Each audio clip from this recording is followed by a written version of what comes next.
ये सबसे बड़ा सवाल है, दिल्ली का मुख्यमंत्री कौन होगा। बहुत सारे चेहरे इस दौड़ में आगे दिखाई दे रहे हैं, अलग अलग सूत्रों से अलग अलग खबरें आ रही हैं और इसको लेकर जमकर तैयारियां चल रही हैं, क्योंकि इस बात का ऐलान और सीएम फेस का चयन थोड़ी देर में हो जाएगा। बहुत मुमकिन है इस पर कोई एक आम सहमति बन गई हो, लेकिन थोड़ा सा सस्पेंस रखा गया है। औपचारिक तौर पर इसका ऐलान नहीं किया गया है और दिल्ली के मुख्यमंत्री को लेकर सियासी हलचल लगातार तेज होती चली जा रही है। विधायक दल की बैठक से पहले अहम मीटिंग हुई है। रविशंकर प्रसाद के घर पहुंचे हैं ओपी धनखड़, तो इस मुलाकात को भी महत्वपूर्ण माना जा रहा है। ये माना जा रहा है कि संसदीय दल की जो बैठक हुई होगी, तमाम बड़े नेता आपस में बैठकर बात करते हैं। एक अनौपचारिक बैठक विधायकों की पहले भी हो चुकी है, न किसी नाम पर सहमति बनाई गई है या कई नामों के ऊपर विचार विमर्श किया गया है। इस दौड़ में बहुत सारे चेहरे आगे दिखाई दे रहे हैं और बहुत सारे फॉर्मूलाज पर बात हो रही है। अगर चेहरों की बात करें तो वर्तमान चुनाव में जिस तरीके से भारतीय जनता पार्टी ने जीत का डंका बजाया है, रेखा गुप्ता, शिखा राय जैसे महिला चेहरे बड़ी जीत के साथ सामने आए हैं। इनके नाम रेस में आगे हुए कि कोई महिला चेहरा हो सकता है, यानी कि ये दो नाम सामने आ गए कि महिलाओं वाला अगर फॉर्मूला लागू होता है तो, क्योंकि भारतीय जनता पार्टी का फोकस महिला सशक्तिकरण पर रहा है, महिला आरक्षण पर रहा है, ऐसे में महिलाओं को चेहरा बनाया जा सकता है। फिर एक दूसरी थ्योरी आई कि बहुत मुमकिन है, बिहार में अब चुनाव होने हैं, बिहार में चुनावी तैयारियां शुरू हो चुकी हैं, इस सबके बीच में बिहार से कोई चेहरा हो तो मनोज तिवारी का नाम सामने आने लगा और इसी तरह से सीनियरिटी के लिहाज से विजेंद्र गुप्ता का नाम सामने आने लगा। प्रवेश वर्मा, जिन्होंने अरविंद केजरीवाल को हराया, बड़ी शानदार उनकी जीत रही, चर्चा में रहे हैं, उनका नाम भी इसमें दौड़ में दिखाई दिया। तो ऐसे कई नाम सामने आते चले गए। अब देखना होगा कि अंततः किसके नाम पर मुहर लगती है। दिल्ली के मुख्यमंत्री के नाम का आज ऐलान हो जाएगा। शाम 7 बजे बीजेपी विधायक दल की बैठक में यह फैसला ले लिया जाएगा कि विधायक दल का नेता कौन बनता है। दिल्ली के लिए बीजेपी ने 2 पर्यवेक्षक नियुक्त किए हैं, रविशंकर प्रसाद और ओपी धनखड़। और जैसा अभी मैंने आपको शुरुआत में ही खबर में बताया कि इन दोनों की मुलाकात जो है अब वो चल रही है और ये बहुत महत्वपूर्ण रहेगा। पर्यवेक्षक का काम होता है, विधायकों से बातचीत करते हैं, उसके बाद में उनका समर्थन लिया जाता है। विधायक दल का नेता चुने जाने की औपचारिक प्रक्रिया यही है कि विधायक बैठते हैं और वो बताते हैं कि हमारा नेता कौन होगा। ज़्यादातर विधायक जिस नेता के साथ में होते हैं उसको विधायक दल का नेता चुन लिया जाता है, लेकिन ये एक औपचारिक परंपरा हुई। वर्तमान समय की परंपरा ये है कि आला कमान जिस चेहरे पर मुहर लगाते हैं, जिसको पसंद करते हैं और वो कई चीज़ों का आकलन करते हैं, इसमें सिर्फ विधायक ही नहीं, संसदीय दल, पार्टी के दूसरे बड़े नेता भी शामिल होते हैं और ये सब मिलजुल कर किसी नाम पर सहमति बनाते हैं। मेरे साथ मेरी सहयोगी कोमल शर्मा इस वक्त मौजूद हैं, इस खबर पर नज़र बनाए हुए हैं और देश के वरिष्ठ पत्रकार, जाने माने पत्रकार राज बिहारी जी मेरे साथ जुड़ रहे हैं। वो राज बिहारी जी दिल्ली की सियासत को बड़े करीब से जानते हैं। राज बिहारी जी, आपका बहुत बहुत स्वागत है। मैं आपके पास आता हूं क्योंकि आपसे इस पर काफ़ी बात की जा सकती है। कोमल, इस बीच क्या अपडेट है? ओपी धनखड़, रविशंकर प्रसाद, इनकी मुलाकात हो रही है, पर्यवेक्षकों की क्या बातचीत हुई है, क्या ऑब्जर्वेशन उनके रहे? देखिए, पर्यवेक्षक जो है ओम प्रकाश धनखड़ और उसके अलावा जो नेशनल सेक्रेटरी हैं, उसके अलावा रविशंकर प्रसाद, दोनों ही बहुत अनुभवी है पर्यवेक्षक के तौर पर। और अभी मैं दिल्ली बीजेपी जो प्रदेश कार्यालय है उसके सामने, और आप देख रहे हैं कि यहाँ पर ढोल बज रहे हैं। कार्यालय को बहुत सजाया गया है एकदम, और इसके अंदर शाम को जो है का इंतज़ार है, जब 5:30-6 बजे के करीब विधायक यहाँ पहुँचने शुरू होंगे और तब दोनों पर्यवेक्षक उस विधायकों की जो बैठक होगी, विधायक दल की बैठक, उसमें पहुंचेंगे और जो आला कमान ने जिन नामों पर मंथन किया है उनको उन विधायकों के सामने रखेंगे और उसके बाद ज़रूरी होगा कि सबकी सहमति उस पे बने। उसके बाद विधायक दल के नेता का चयन होगा जो सबके सामने नाम आएगा। हालांकि नाम बहुत सारे चल रहे हैं, अलग अलग समीकरणों के साथ ये कयास लगाए जा रहे हैं, ये नाम होगा, ये नाम होगा। अब शाम होते होते रेखा गुप्ता का नाम सबसे आगे सूत्रों के मुताबिक चल रहा है, तो बहुत सारे नाम इस तरीके से आ रहे हैं। लेकिन बढ़िया जानकारी दी और मैं पीछे आपके देख भी पा रहा हूं किस तरह की जिज्ञासा, उत्सुकता मीडिया कर्मियों में देखने को मिल रही है, बीजेपी कार्यकर्ताओं में देखने को मिल रही है। सभी इंतजार कर रहे हैं कि चेहरा कौन होगा। राज बिहारी जी, सबसे पहला सवाल तो यही, आपकी दृष्टि से कौन है दिल्ली का चेहरा? देखिए, इस बारे में तो कहना ठीक नहीं होगा कि कौन होगा, क्योंकि अब 7 बजे 7:30 बजे घोषणा होनी है। लेकिन जितने भी नाम हैं, और खास तौर पे मीडिया ने जितने नाम उछाले हैं, या मीडिया जिस तरह से शपथ ग्रहण समारोह के बारे में भी कवरेज कर रही है कि तो वो सब बड़ा गलत सा साबित हो रहा है अभी तक तो। क्योंकि पहले मीडिया में खबर आई थी कि 20 तारीख को 4:30 बजे कार्यक्रम होगा, फिर खबर आई 11 बजे होगा, अब जब कार्ड बांटे गए वो 12:30 बजे के हैं। तो हम ये इस तरह का कोई हम ऐसा कोई अंदाजा लगाएं वो ठीक नहीं होगा। हाँ, जो बड़े नाम हैं 5-6, वो मुझे लगता है कि उनमें से कोई होना चाहिए। लेकिन ये हैरानी की बात यह है कि अभी तक किसी को भी इस तरह का संकेत भी नहीं है कि कौन मुख्यमंत्री होगा खुद बनने। और ये पहली बार ऐसा देख रहे हैं कि बनने वाले को भी संकेत नहीं है कि वो मुख्यमंत्री बन सकता है। सब अपने अपने दावे कर रहे हैं, सब अपने अपने नाम जरूर चला रहे हैं। हम महिला के तौर पे ये रेखा गुप्ता लेकिन का देखिए, नाम ये तो बीजेपी का तरीका रहा है। डॉक्टर मोहन यादव को भी नहीं पता होगा कि उनको मध्य प्रदेश का मुख्यमंत्री बनाया जा रहा है। भजन लाल जी को भी नहीं पता होगा कि राजस्थान में मौका मिलेगा। साय साहब को छत्तीसगढ़ में नहीं पता होगा। ये तो बीजेपी का एक तरीका रहा। पर राज बिहारी जी, मैं बहुत अच्छे से जानता हूं कि ये जितने चेहरों के नाम चल रहे हैं, इनको आप निजी तौर पर भी जानते हैं, दिल्ली की सियासत को बड़े अच्छे से जानते हैं। खासतौर पर रेखा गुप्ता जी को, और मेरा और आपका दोनों का अनुभव है, हमने उनको कार्यकर्ता के तौर पर देखा है, बड़े कर्मठता के साथ में काम करते हुए देखा है। तो आप कैसे आकलन करते हैं उनके कैंडिडेचर का कि कोई महिला चेहरा हो, कोई नया चेहरा हो? देखिए, दिल्ली में क्योंकि अरविंद केजरीवाल के हटने के बाद में महिला को मुख्यमंत्री बनाया गया था और भारतीय जनता पार्टी महिलाओं को राजनीति में, लोकसभा, राज्यसभा, विधानसभा में आरक्षण देने की वकालत कर रही है। बिल भी लाई है और हो सकता है अगले लोकसभा चुनाव से पहले इस तरह की व्यवस्था हो। तो ये भी कहा जा रहा है कि राष्ट्रीय स्वयंसेवक संघ किसी महिला को मुख्यमंत्री बनाने की बात कर रहा है और खास तौर पर जी रेखा गुप्ता को। लेकिन उसके साथ साथ कई ऐसे भी फैक्टर हैं जो नए मुख्यमंत्री के लिए, क्योंकि अगर हम राजनीति में संगठन और प्रशासन चलाने की बात करें तो रेखा गुप्ता इसमें फिट भी बैठती है, क्योंकि वो मेयर भी रही है लंबे समय, नगर निगम में है और संगठन से भी लंबे समय तक जुड़ी रही हैं। महिला मोर्चा में महामंत्री रही हैं, उपाध्यक्ष रही हैं। जी, तो इनका नाम जो है वो आगे हो। जी जी, मैं इसी आऊंगा। तरह से आप जी, मैं आऊँगा आपके पास, दोबारा आता हूँ राज बिहारी जी। तो दिल्ली का सीएम कौन होगा, इस पर जब मंथन हो रहा है तो वरिष्ठ पत्रकार राज बिहारी जी का ये कहना है कि अब इसमें कयास कुछ नहीं लगाए जा सकते हैं। भारतीय जनता पार्टी का ये मिजाज भी रहा है। अभी तक हमने देखा है कई राज्यों में जिस तरह से नेताओं का, एक एक्सेप्शन है महाराष्ट्र का चुनाव, क्योंकि उसमें हम देख रहे थे कि देवेंद्र फडणवीस निर्विवाद रूप से सबसे बड़ा चेहरा थे। लेकिन बाकी के चुनाव पर अगर आप नज़र दौड़ाएंगे तो अचानक से सरप्राइज़ किया है भारतीय जनता पार्टी ने। ऐसे में रेस में अगर बहुत सारे नामों पर विचार हो रहा है तो राज बिहारी जी का ये मानना है कि हो सकता है कि इन सबको एक तरफ करते हुए कोई नया ही चेहरा सामने आ जाए। ऐसा भी हो सकता है, कुछ बड़े चेहरे हैं जिन पर विचार हो सकता है, जैसा उन्होंने कहा। कोमल, कल हमने एक खबर बताई थी सोर्सेस के हवाले से, विजेंद्र गुप्ता जो हैं उनका नाम एकदम से आगे हुआ था। अभी आपने बातचीत के दौरान बताया रेखा गुप्ता का नाम आगे हुआ है। कोई फॉर्मूला है या ये कयास, ये अंदाजे कैसे लगाए जा रहे हैं, या विधायकों से बात होने के बाद आप लोगों को ये इनपुट्स मिल रहे हैं? बिल्कुल, देखिए तो थोड़ा सा इंडिकेशन मिल रहा था कि जीते हुए विधायक जो है उन्हीं में से किसी को बनाया जा सकता है।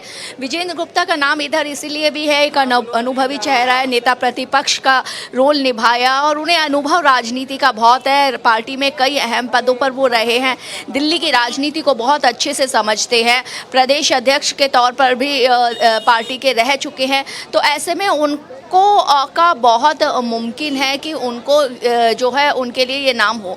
रेखा गुप्ता भी जैसा कि है कि अगर एबीवीपी से जुड़ी रही हैं, सचिव डीयू में सचिव पद पर भी रह चुकी हैं, उसके बाद भिन्न राजनीतिक पदों पर जुड़ी हुई हैं, संघ के साथ एक कनेक्शन है।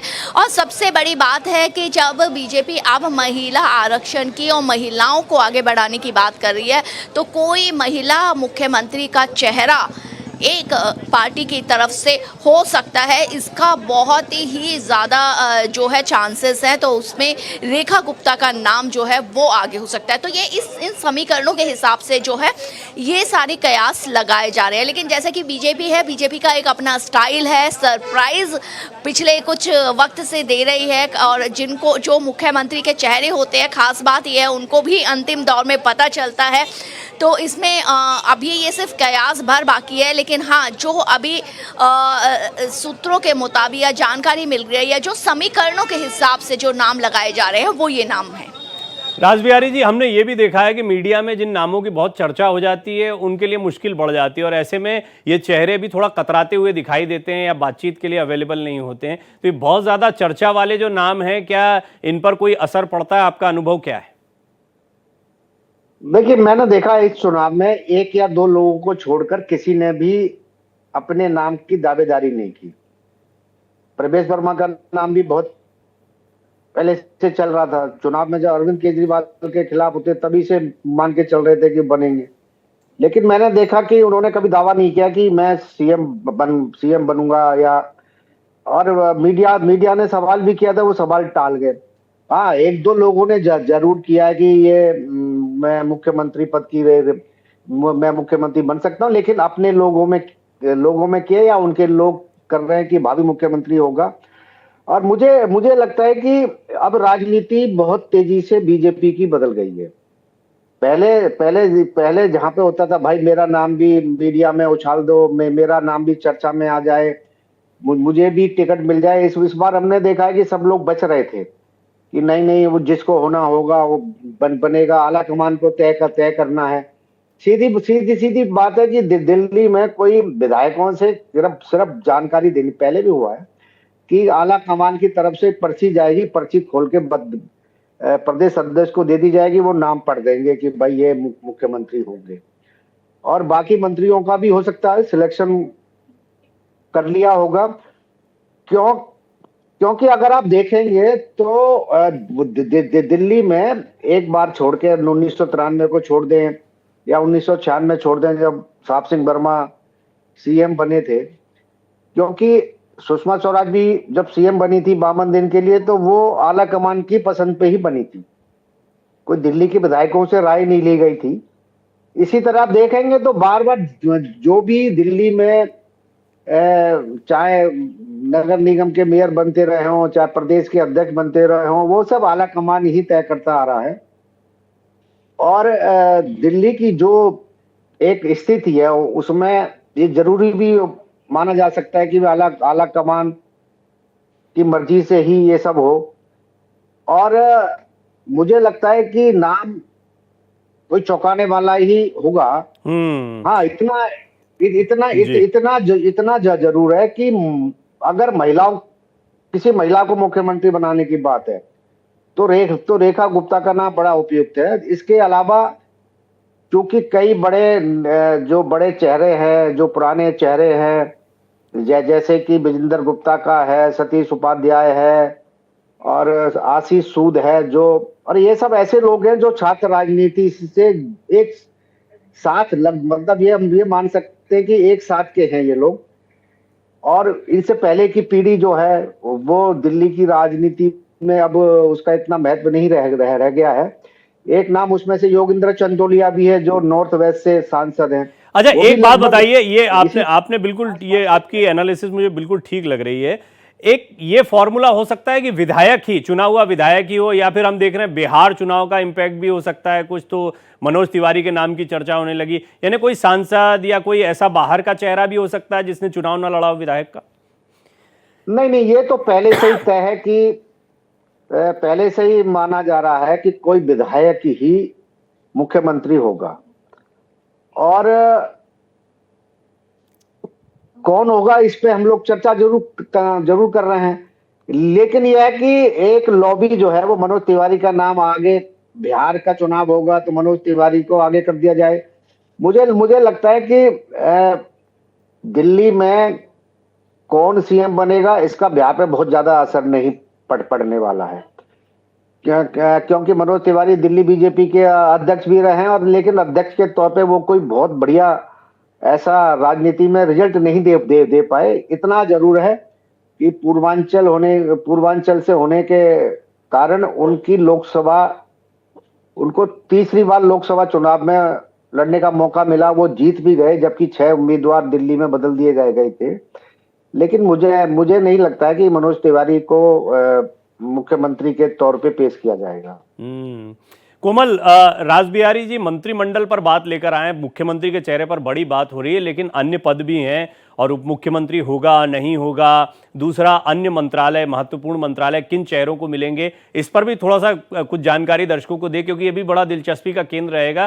क्योंकि इतने चेहरों की बात हो रही है और इतने ही मंत्रियों का 7 मंत्री बना पाएंगे, तो वो ऑलरेडी 6-7 लोगों के तो नाम ही चल रहे हैं मुख्यमंत्री के लिए। तो ऐसा लगता है इन्हीं में से कोई मुख्यमंत्री बनेगा और इन्हीं में से बाकी के मंत्री बनेंगे, या फिर हो सकता है कि मंत्रिमंडल भी चौंकाने वाला हो। देखिए, मैं एक तरफ जो है इस एंगल को ले जाना चाहूँगी। अगर आप पिछले कुछ वक्त से देख रहे होंगे तो बीजेपी जो है, बीजेपी की राजनीति जो अपनी पार्टी का संदेश, संगठन का एक संदेश दे रही है कार्यकर्ताओं को, प्रत्येक कार्यकर्ताओं को, नेताओं को, वो ये है कि आप चाहे कितने भी बड़े पद पे रह चुके हों, उसके बाद भी पार्टी आपको जो जिम्मेदारी देगी आपको वो निभानी है। यानी कि पार्टी या संगठन जो है उनके नियम और वो ही बड़ी है। क्योंकि आप देखेंगे कि जो केंद्रीय मंत्री थे उन्हें फिर राज्य में भेजा गया मंत्री बना के। यहाँ प्रवेश वर्मा और रमेश विधूड़ी को सांसद का टिकट नहीं दिया गया, तब लोगों ये समझा गया कि नाराजगी है पार्टी की, लेकिन उनको दिल्ली की जिम्मेदारी दी गई। तो इसीलिए भी ये विधायक जो भी जीते हुए हैं उनको उन तक ये संदेश पार्टी ने ज़रूर पहुँचाया है, विधायक दल की बैठक में ज़रूर पहुँचाएंगे कि सभी पार्टी के लिए ज़रूरी है, लेकिन पार्टी किसको क्या जिम्मेदारी देती है उसको सहज स्वीकार जो है वो कर लिया जाए। दूसरी बात ये है कि जिसने जितनी मेहनत की और तो उसको उतना इनाम भी मिलेगा। और उसमें अगर हम बात कर रहे हैं तो कई नाम उसमें, जैसे प्रवेश वर्मा का नाम जो है वो सामने आ रहा, रेखा गुप्ता अगर या आशीष सूद जो है वो अगर मुख्यमंत्री का नाम नहीं आता तो पर वो भी एक बेहतर कैंडिडेट के रूप में सामने आए हैं। तो बड़े बड़े कैंडिडेट्स को हराना भी, जैसे मनीष सिसोदिया, सौरभ भारद्वाज, शिखा राय ने उनको हराया, तो केजरीवाल को प्रवेश वर्मा ने हराया। तो इस तरीके से उनको इनाम के तौर पे ये भी एक फार्मूला हो सकता है कि मुख्यमंत्री और एक उप मुख्यमंत्री या 2 उप मुख्यमंत्री, पिछले कुछ साल से हम ये भी देखते आ रहे हैं। तो इसका भी, या फिर कोई बड़े मंत्रालय, ज़्यादा जिम्मेदारी वाले मंत्रालय इन नामों को दे सकते हैं जो अभी मुख्यमंत्री के तौर पर जो है वो मीडिया में लगातार चलाए जा रहे हैं। जी रासबिहारी जी, मैं जानता हूं कि दिल्ली की राजनीति को आप बड़े करीब से जानते हैं, आपकी पत्रकारिता भी, खास तौर पर भारतीय जनता पार्टी के कार्यप्रणाली को और दिल्ली में जो उनका सिस्टम रहा है उसको आप बड़े करीब से जानते हैं। अपने थोड़े से इनपुट्स बताइए ना। मुझे ये तो पता है कि आपकी बात हुई होगी, एक अंदाज़ा भी होगा, हालांकि आप सार्वजनिक मंच पर शायद ना रखना चाहें उसको, लेकिन फिर भी आपका अंदाज़ा क्या कहता है? मंत्रिमंडल में कौन से बड़े चेहरे हो सकते हैं? आपके इनपुट्स क्या हैं? देखिए, मंत्रिमंडल में मुख्यमंत्री के अलावा 6 मंत्री होंगे और एक विधानसभा का अध्यक्ष होगा, एक उपाध्यक्ष होगा। लेकिन उपाध्यक्ष का तो खैर इतना महत्वपूर्ण रोल नहीं है, लेकिन जो विधानसभा अध्यक्ष होगा उसका महत्वपूर्ण रोल रहेगा।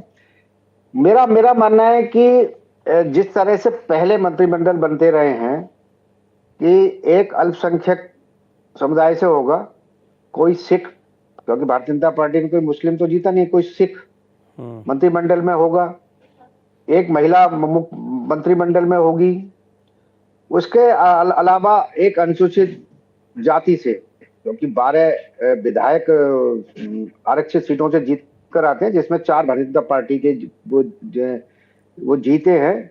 इसमें एक बड़ा नाम राजकुमार चौहान का भी है, लेकिन दावेदारी में जो भवाना से जीते हैं रवि इंद्रराज सिंह, उसका नाम बड़ी प्रमुख तौर पे माना जा रहा है। और दूसरा मादीपुर से जो जीते गंगवाल का है, लेकिन एक नाम नया भी है जो त्रिलोकपुरी से जीते हैं रविकांत। तो मेरा एक तो अनुसूचित जाति से ही होगा, तो 4 में से कोई ना कोई मुख्यमंत्री बनेगा। लेकिन मुझे लगता है राजकुमार चौहान और रविंद्रराज 2 बड़े नाम हैं। इसी तरह से आप देखेंगे तो जो सिख विधायक जीते हैं, जिसमें अरविंदर सिंह लवली कांग्रेस से आए हैं, तरविंदर सिंह मरवा हैं, या मनंजर जीत सिंह सिरसा भी हैं, जी। और अरविंदर सिंह लवली शीला दीक्षित सरकार में 10 साल मंत्री रहे हैं। और इसके अलावा देखिए, एक पंजाबी समुदाय से होगा और पूर्वांचल से भी एक नाम जरूर होगा, क्योंकि जिस तरह से पहली सरकार बनी थी 1993 में मदन लाल खुराना के नेतृत्व में, उसमें पूर्वांचल के भी थे। जाटों की तरफ से साहब सिंह बर्मा थे, पूर्वांचल के तौर पे लाल बिहारी तिवारी थे। और मुझे लगता है इस तरह से कॉम्बिनेशन बनाया जाएगा कि सभी वर्गों को मिले। और जो पंजाबी समुदाय से तो दो जो जगदीश मुखी वित्त मंत्री बने थे, इस बार भी हो सकता है आशीष सूद का नाम बड़े। आशीष सूद लंबे समय से संगठन में है और वो भी उनको भी मंत्री बनाया जा सकता है। सतीश उपाध्याय का भी नाम हो सकता है।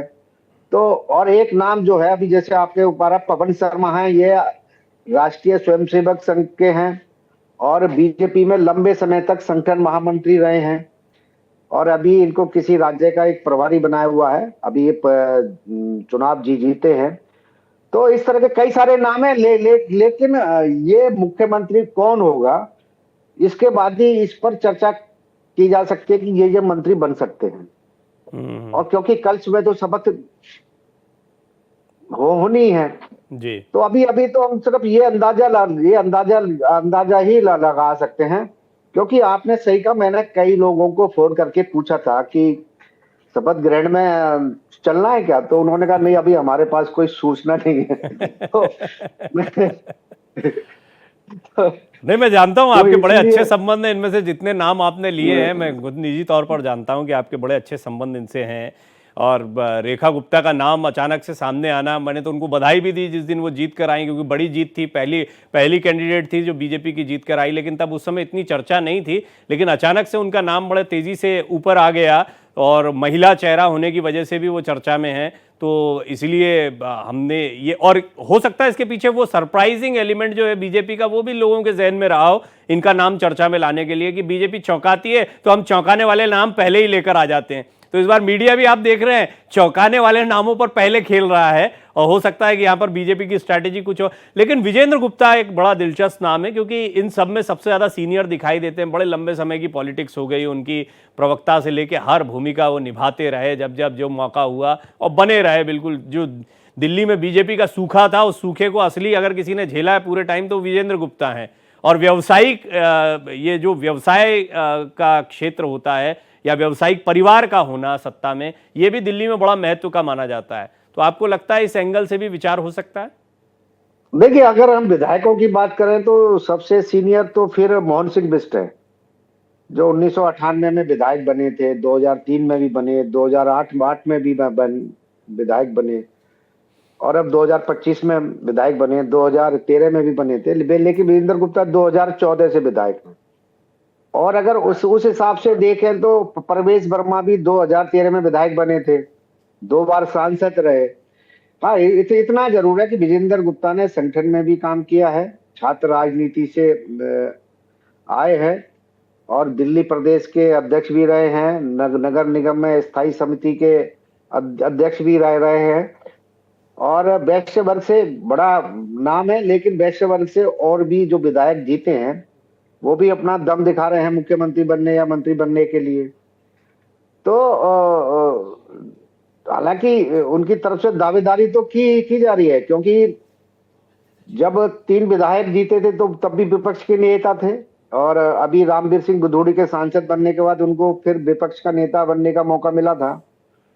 तो ये नाम भी है, लेकिन मुझे लगता है कि मुख्यमंत्री, जो हमारा मानना है कि मुख्यमंत्री कोई महिला ही होगी, और उसमें रेखा गुप्ता है एक बड़ा नाम। हाँ, तो चलिए, आपने कम से कम ये एक बात तो बहुत क्लैरिटी के साथ यहाँ पर रख दी कि मुख्यमंत्री होगी ये आपको लगता है, और रेखा गुप्ता उसमें एक सबसे बड़ा नाम दिखाई पड़ रही हैं। और कोमल, इस वक्त जो आपके पीछे भीड़ दिखाई दे रही है, आप तैयारियों को लगातार देख रही होंगी, तो किस तरह से बैठक होने वाली है, मीडिया को कितना एक्सेस रहेगा, कब तक आप लोगों को ये जानकारी मिल जाएगी औपचारिक नाम के ऐलान की?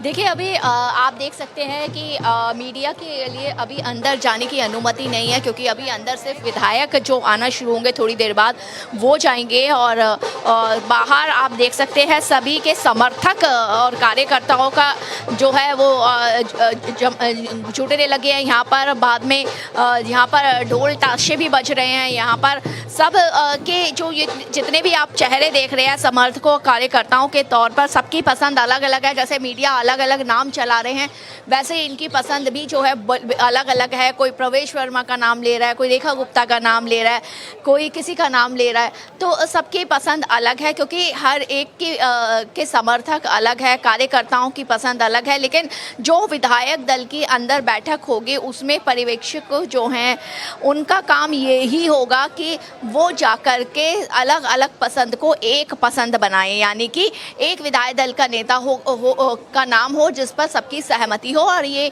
बैठक जो है 6:30-7 बजे के आसपास जो है वो शुरू हो जाएगी। उसके बाद मुमकिन है कि विद इन आवर जो है वो सीएम के नाम का ऐलान कर दिया जाए। जी आप नजर बनाए रखें, अपडेट लेते रहेंगे। और राज बिहारी जी आपका भी धन्यवाद, आपने फाइनली कह दिया कोई महिला चेहरा होगा, और उन महिला चेहरा जो है उनमें रेखा गुप्ता सबसे आगे दिखाई पड़ती है। हालांकि आपने ये भी कहा है कि अभी ये कयासों का बाजार है, बीजेपी सरप्राइज भी कर सकती है, लेकिन मंत्रिमंडल को भी आपने समझा दिया कि किस तरह से अनुसूचित जाति हो या फिर एक अल्पसंख्यक समुदाय से, यानी कोई सिख हो सकता है, और इसी तरीके से अन्य वर्गों को भी साधने, चाहे पूर्वांचल हो, जाट समुदाय हो, इसको भी साधने का प्रयास मंत्रिमंडल में किया जाएगा। बस थोड़ी देर का इंतजार है, उसके बाद में स्पष्ट हो जाएगा कि ये एनालिसिस हमारी जो है वो कितनी सत्य के निकट निकली। राज बिहारी जी आपका धन्यवाद, कोमल आपका धन्यवाद पूरी जानकारियों के लिए। दिल्ली का सीएम कौन थोड़ी देर में साफ होने वाला है, और पल पल के अपडेट के लिए बने रहिए भारत एक्सप्रेस के साथ।